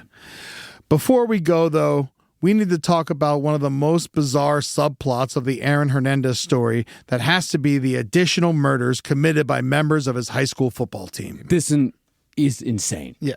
So Bristol, Connecticut has a population just north of 60,000 people. Big for a town, small for a city. It's known primarily as the home of ESPN, admittedly a strange location for media conglomerate owned by Disney. You gotta stretch a bit for Bristol's second claim to fame. They're known as Mum City because they were once the leader in chrysanthemum production. Chrysanthemum. Chrysanthemum. I think we both just say it differently. Chrysanthemum. No, that is a flower. It's It's a flower chrysanthemum. called a Chrysanthemum? Yeah. Chrysanthemum. Chrysanthemum. Chrysanthemum. Well, they produce it. And although their glory days and the chrysanthemum game may be behind them, they still host an annual Bristol Mum Festival at the end of September. Great. By the time you hear this, tickets might already be sold out, but it's never too late to start planning for the 2026 festival season. I better start getting the tickets to the Mum Festival. Nothing I love better than Do you know where you get the tickets? online. Mum's the word. Mum's the word, funny stuff. Yes. Anyway, other than those two things, I guess they're most known for their high school football players going on to kill people. Yes. Bristol Central High School is one of 3 high schools in the city. Its motto is, Be creative, be conscientious, be collaborative, be committed. although the last one should probably be, Be committing murders. Funny. because that's what 3 players from the 2006 Rams roster did. Alex Ring married his high. By the way, all 3 of these guys in the team photo are standing directly next to each other. Yeah. Yeah, they're all yeah. like buddies, right? Yeah. Aaron Hernandez, Alex Ring, and this other guy, Nick Brutcher. Yeah, we're all standing. It's a haunting photo. Alex Ring married his high school sweetheart, and they had 3 kids. After school, he joined the National Guard. Seemed like a pretty great life. But in 2014, things clearly weren't going well for the Ring family. On May 29th, Alex purchased a 12-gauge shotgun from Dick's Sporting Goods. The next day, his wife Kyla filed for divorce. Remember, there's no waiting period when purchasing a shotgun or rifle, just handguns. Yeah, because to be honest, you can't kill anybody with a shotgun or a rifle. You're right. Not humans. No. Yes. Just deer. Just deer and big pigs. Yeah, and birds. The day after that, Kyla called the Bristol police about a domestic disturbance and told officers she didn't feel safe. Later that night, a Connecticut National Guard mental health official contacted local police twice to express concern about Alex missing therapy and his, quote, increasing erratic behavior. On June 4th, police responded to a call and found both Alex and Kyla dead from gunshot wounds to the head. Alex had committed a murder-suicide, leaving his 3 young children behind. In 2022... At least he didn't kill the kids. Yeah, you're right, Henry. Yeah. You know what? Honestly, I thought the same thing.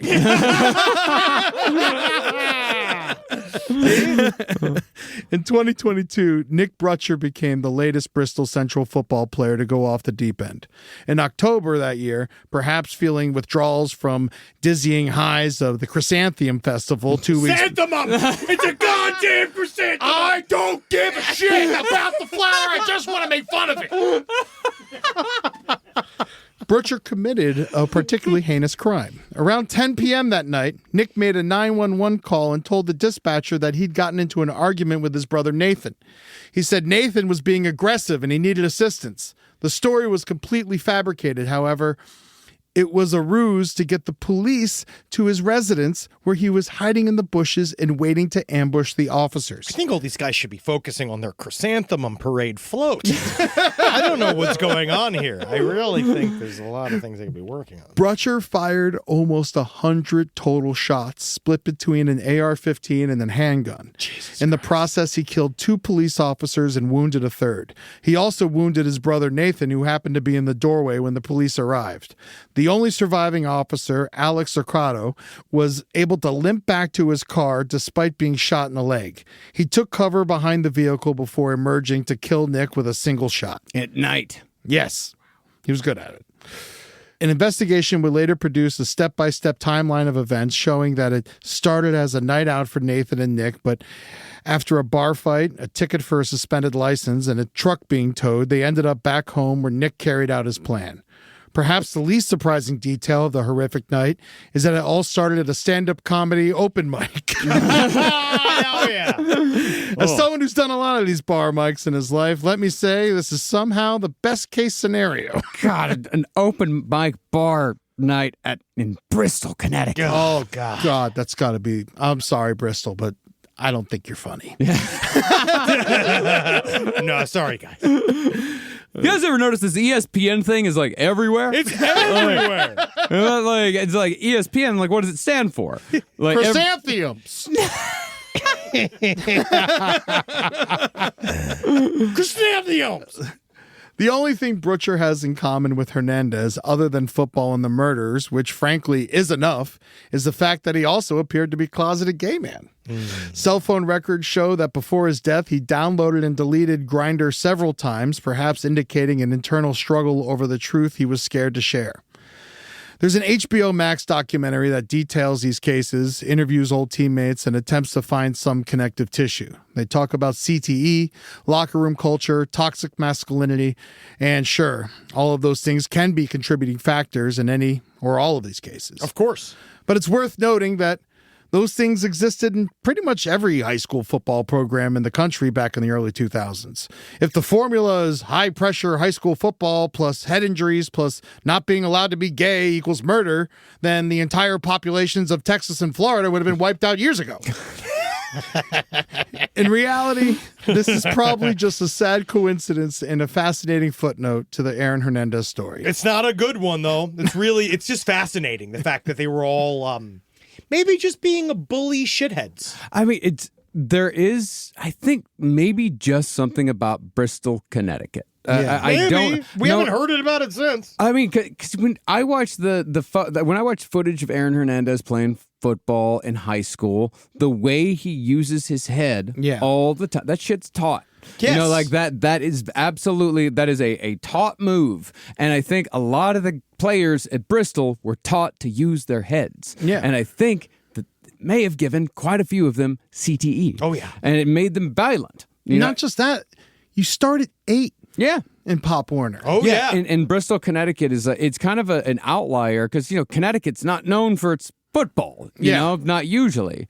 And I think they might go a little harder than other places go, you know, and I don't really know what it is because also like Aaron's brother DJ also had like kind of a fucked up prologue. Yeah. Or epilogue. Yeah, no, he got mad about everything that happened with Aaron Hernandez and the way ESPN covered it. So he like threw a brick at the ESPN office saying like, you're responsible for all this shit. And then acting like a high school kid. But then he also got in trouble like scoping out UConn for a possible spree shooting.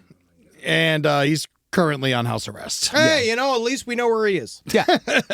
Just don't go near that house. No. Yeah, but there's I don't know what it is. Maybe it is early 2000s football culture in this place. Like, because you know, a DJ was just a couple years older than Aaron, like 2 years older. Yeah. You know, there's something about it. Something about this class. It's not like his dad was fucking sane either. No, he wasn't. It's like a Stephen King story where the whole football team gets cursed. Like this movie, Him, actually sounds very interesting. Yeah. None of this is all a very coincidence. It's full coincidence. So after all this, I'm really trying to figure out where I am personally with football. Truth is, I haven't watched the Miami Dolphins play in 2 years, and not only because they're awful, I'm used to that. I'm used to them being bad at football, but unpacking what football means to me in therapy these last couple of years, I've frankly fallen out of love.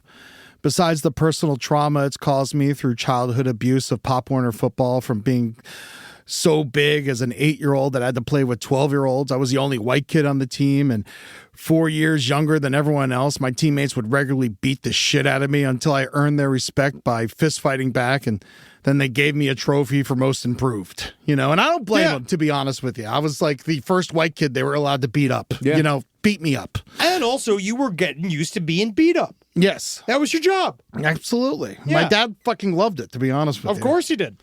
I love it just hearing about it.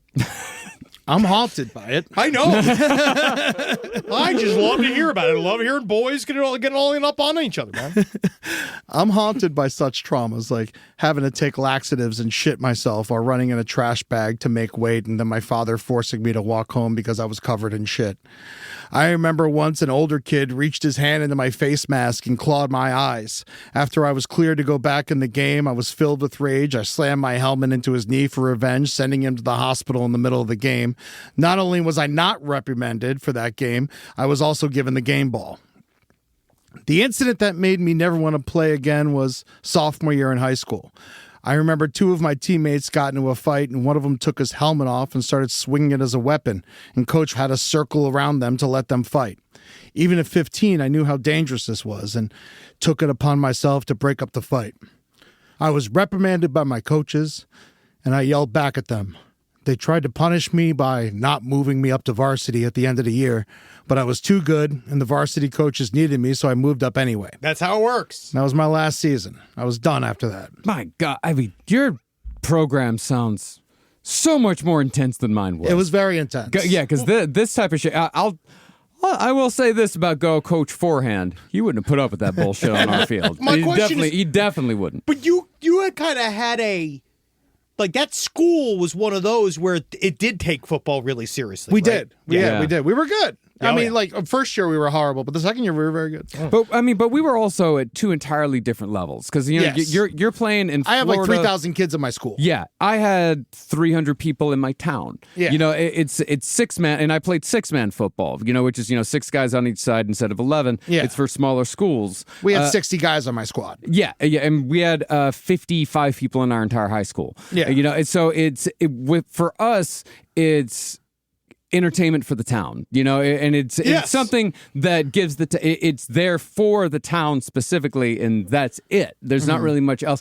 Like none of the 6-man, like there was one dude that I think like played a couple of downs of college football that we played against, but otherwise like 6-man guys, they ain't making it. No, they ain't even making it. They to don't college. even know how to play the same game, really. They really don't. It's an in your entirely school- different way of playing the game, but it's not. But that's the thing. The stakes aren't as high. In your school, did you guys ever do the thing? There was this game that they played at my school called Everybody Rapes Henry. Have you played that game? Did you guys play that game? No, we didn't. I played it, but I wasn't Henry. Wow, yeah. I was always Henry. Yeah, there was a game called Break Marcus's Bones, and they were really good at that. like three guys really won Break Marcus's Bones. Yeah, I bet. In different years. That's amazing. Yeah. Oh, well, now, as a fully aware adult man, when I look at my favorite team, Mostly aware, adult man, I look at my favorite team, the Miami Dolphins, and who they are, and I'm disgusted with them and the dude I used to be. I used to let them ruin my week, getting upset, screaming like a maniac as if I had anything to do with the game, and after a loss, I wouldn't talk to the people I loved and I would drink my sorrows away. For what reason? Because my favorite TV show didn't go the way I liked it? Today, the Miami Dolphins quarterback Tua Tagovailoa has had so many concussions that doctors think he should retire, but he keeps playing because of pride. I watched him almost die in Cincinnati a couple years ago. The star receiver Tyreek Hill has multiple domestic abuse incidents, including hitting his pregnant wife with little to no repercussions, all while their owner Stephen Ross throws $50,000 a plate fundraising dinners for Trump while Tua plays catch with his grandchildren. I thought to myself, what the fuck am I rooting for? So now I got my Sundays back for 1/3 of the year, and my general mental health has improved greatly. Not to mention, check this out, since 2014, the nation's inflation has risen 31%, but going to see the Miami Dolphins price has raised 103%. The poor Detroit Lions fans have dealt with a 201% increase in ticket sales and in concessions. And we all know how rich the citizens of Detroit are. Oh, yeah. Oh, yeah. They're sitting on their gold. I know what's happening down there. Going to an NFL game has turned into something reserved only for the elite. Oh, shit, it's been like that for years. When I was a kid, we couldn't afford to go to Dallas Cowboys games. In the 90s. There used to be a thing for Dolphins games that, like, I think it was because no one was going, but you could go for like $5 if you bought the tickets at Winn-Dixie. That shit don't exist anymore. No. They had a section called the Fun Zone, and that's where the most fights were. That's where it's called fun. It's fun. We're having fun. We brought our own fun. Right now, if you want to watch football, it's $378 just to watch the shit on YouTube. It is. It's fucked. It's wild. For a season pass. The NFL season ticket or whatever it's called. God. I was looking at getting it because I wanted to actually fill my Sundays with something. And I literally was going to watch football, but I was like, this is insane. It's insane. Not just that, people deserve to keep politics and football separate, but we all know that's not the case. Oh, they put it in. They're doing it. Between blatant military propaganda going on as long as I can remember, along with, on September 14th, 5 NFL teams held moments of silence for the death of Charlie Kirk. This is the same league that regularly silences black men when they make statements, such as ruining the career of Colin Kaepernick for silently protesting by kneeling to advocate for police reform, to fining players up to $65,000 for touchdown dances, according to their own website. It seems absurd. You're right.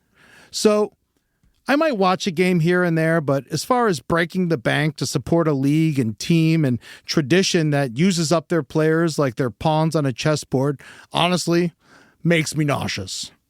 I got better things to do than get hammered and yell at a television in my own home like Yosemite Sam. So this Sunday, I'll see you fuckers at the farmer's market, movie theater, or park, making my marriage the best it could possibly be.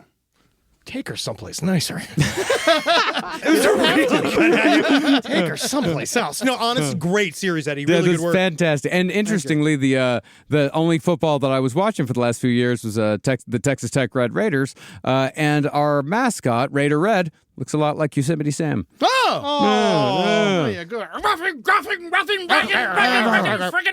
know what we should watch more of? It's basketball. Yeah. Yeah, because there's nothing bad with that. No, man, no, but they don't get, it's not like this. They allow them to protest, right? They have more access to it. They do a little bit more social things. It's a fun game. Basketball's a great alternative. Baseball playoffs are about to start. Baseball's boring. Baseball sucks. Start in the 4th inning. It's a lot easier to take. Baseball's the one place that I do. Baseball to me is the one sport that's better at. It's the only sport for me that's better at the park. Oh yeah, it's better, way better at the park. Everything else is better on television. I find basketball extraordinarily dull. I love it. I like basketball. Yeah, but they've made it now that it's all 3 points. It's not as fun. Yeah, well, it's you know what it is partly for me as well. Squeaking. Oh, Like, yeah. I can't take the squeaking. But if you go to a pro basketball game, they just have like straight up DJs now, like playing during the It's the blast. It's honestly. wild. Oh, Yeah. it's awesome. I'll try Last it time out. we went to fucking the Staples Center, it was a fucking blast. Please, crypto.com arena. Thank you. Thank you for correcting me. Good work, Eddie. Great job, I man. wanna This fucking great series. I want to thank Grant, who helped me with the last episode, Grant Gordon, and Pat Barker, roast writer extraordinaire, who helped me with today's script. That's amazing. Really good fucking work. And we are still operating. No matter what we've said, no matter what we've done.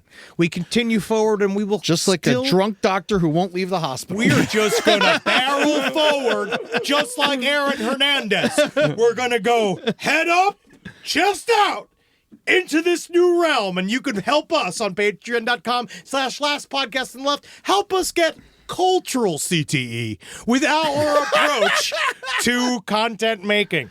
Yeah, because coming up this next week, we have a series that, like I said, we've been working on it for months upon months upon months. Not even a joke. It's almost a year. So this is going to be an absolutely massive series. I don't think anyone's going to be able to call what it is either. No, and it's an absolutely massive series, and it starts a new running series that we will be returning to here on Last Podcast Network. So this is, it's a big fucking deal. We got a lot of stuff. So I think we can at least tease the name of this series. The Mount Rushmore of Evil. Yep.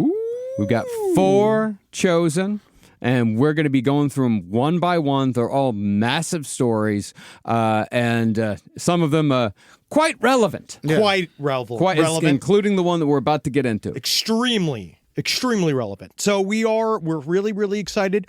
It's going to be both funny and might bum you out. It's gonna be fun. So but then and you're also going to hear. Our thing. You're going to hear some of the worst shit that you've ever heard on this show on this series. But we're going to make it light. Yeah. You're going to love it. So All right, fuckers, go look at it on our socials at LP on the left. Oh, I have a movie that I'm working on. Yes. Go to UFO.movie. Give me money. This is the Kickstarter for my new movie, Unbelievably Friendly Organisms. They don't want me to make this movie, so I need to make it with my own goddamn hands. They? So come on there. They. Yeah, man. My wife. My wife and family. But no, you come out and see this. Marcus has a part in it. He has no choice. Eddie's got a part in it. Everybody else. I also don't have a choice. You know a choice.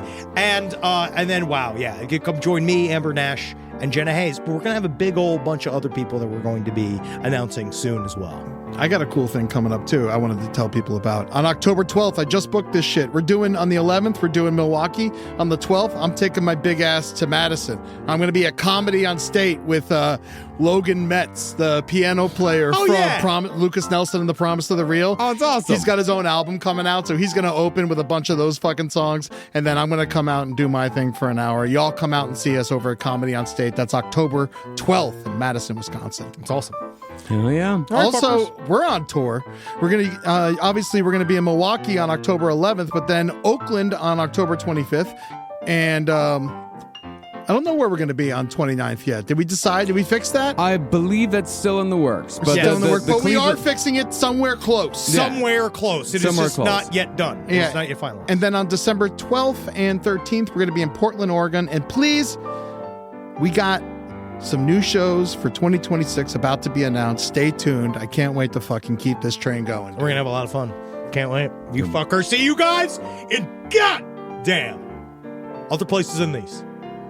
Healthy. Again? Oh boy, who do I like? Who do I like? Who do I like? Hail Pat Barker. Thanks for your help, buddy. Really good work. There you go.